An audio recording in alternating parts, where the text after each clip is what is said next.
83% of Twitch viewers said that they would rather watch a stream that has a face cam over one that doesn't have a face cam.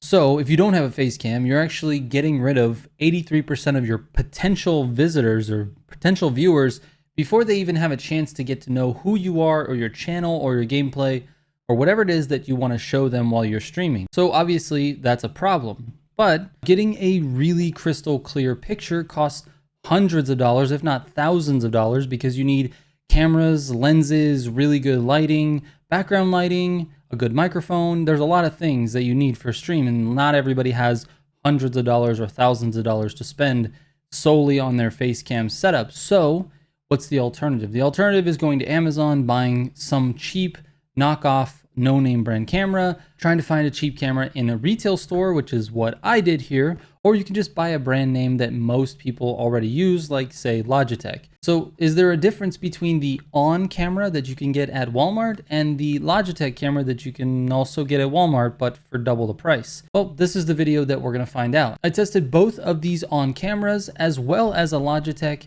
so that you could compare them in this video with me.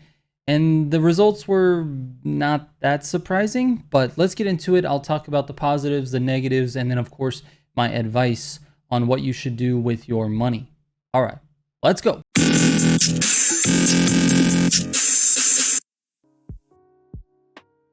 All right, like I said in the intro, there are tons of cameras that you can buy on Amazon.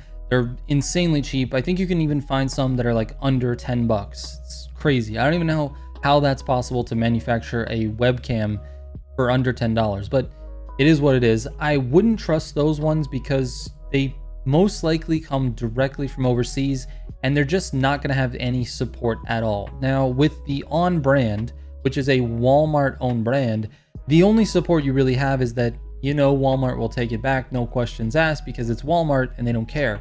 You can try this out basically for free. I mean, you have to buy it and then try it, but you can try it out basically for free. So you should buy with confidence with these, just simply because it's a Walmart brand. Now there are two versions of the Onn camera that I found at my Walmart. There might be more of them, but that was the only options that I had at my nearby store.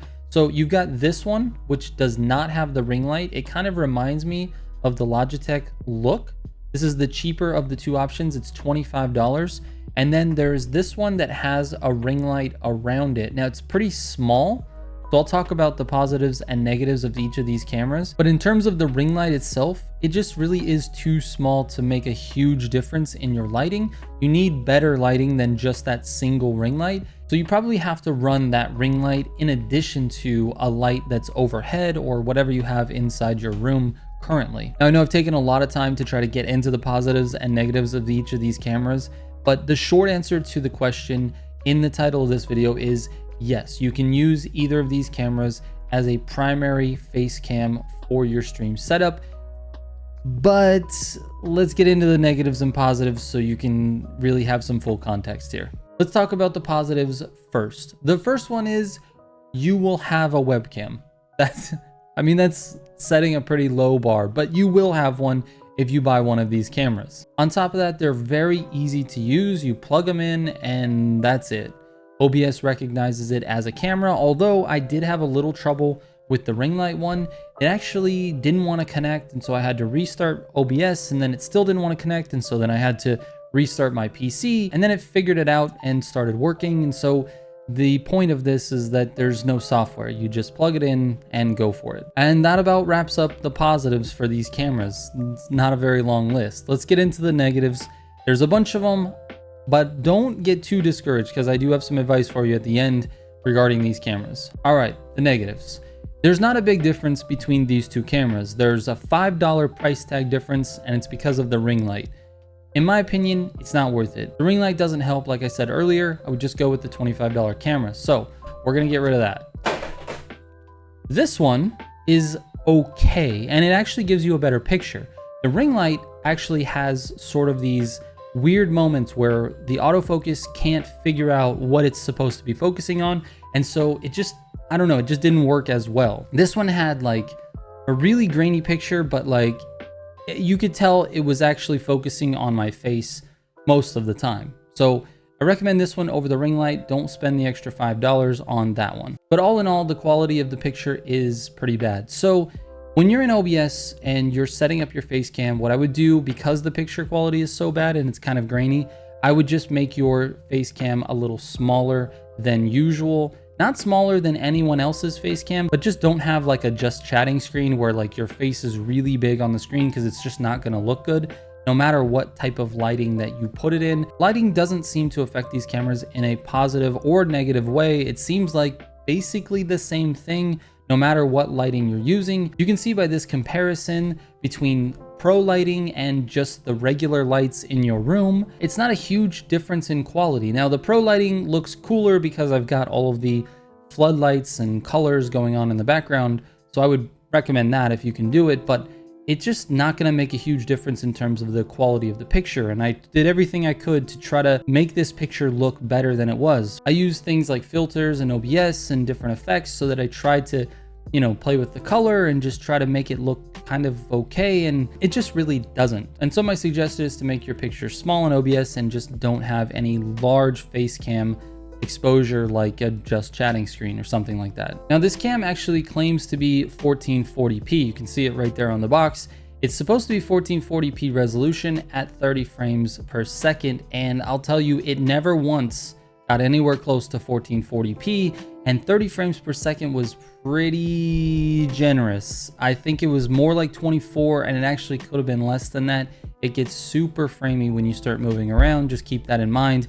If you're a really animated streamer, I probably wouldn't recommend this at all. And then the last negative is that it doesn't have any software, and I'm putting that in both the positive and the negative, because the positive is it's really easy to use. You just plug it in and go. But the negative is that you don't have any type of adjustments, any type of features, any type of green screen effect, or anything that you can do with the software to make the camera look better. It's just, you get what you get, and there's no adjustments. All right, I've been blabbing most of this video, and I feel like I've kind of gone off the rails a little bit here. Hopefully my editor can kind of put it together. But the moral of the story and my advice is that you definitely can use these cameras.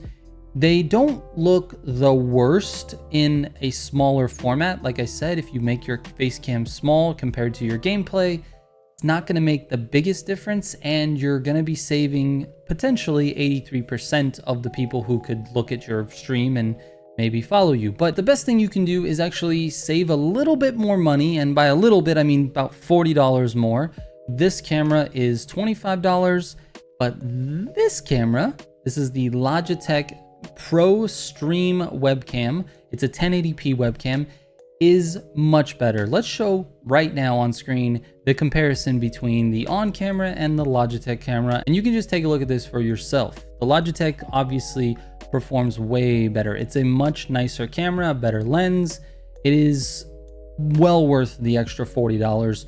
So if you have the option, if you've got $25 in the bank right now that you can spend on a webcam, but you can wait a month or two, I recommend waiting a month or two and getting that extra $40 so that you can buy the Logitech. Now, the reason I say this is because if you're in the beginning of your streaming journey and you're trying to decide on what webcam you should go with and you just don't have a lot of money, chances are you don't have a large audience yet, or you're not getting a ton of views on Twitch or YouTube, and so you're still sort of in the building phases, and waiting a single month or two, depending on your situation and how fast you can save money, but waiting a little bit more time to gather $40 more is a huge difference in your face cam quality, because the Logitech is just that much better, as you can see on screen. It just looks better. And pro lighting, if you do have it, which you probably don't, but if you do, it actually looks better as well. It also looks better in regular room lighting. Anyways, you can use this, but I recommend saving and using this. All right, thank you guys so much for watching. Hopefully this video has helped. My mind was all over the place with it. So yeah, that was it. Anyway, thank you. I appreciate it. Bye. I decided I was gonna say bye. Okay, let's try that again. Oh gosh, did I stop the recording? No, we're good. Drop the camera on my keyboard.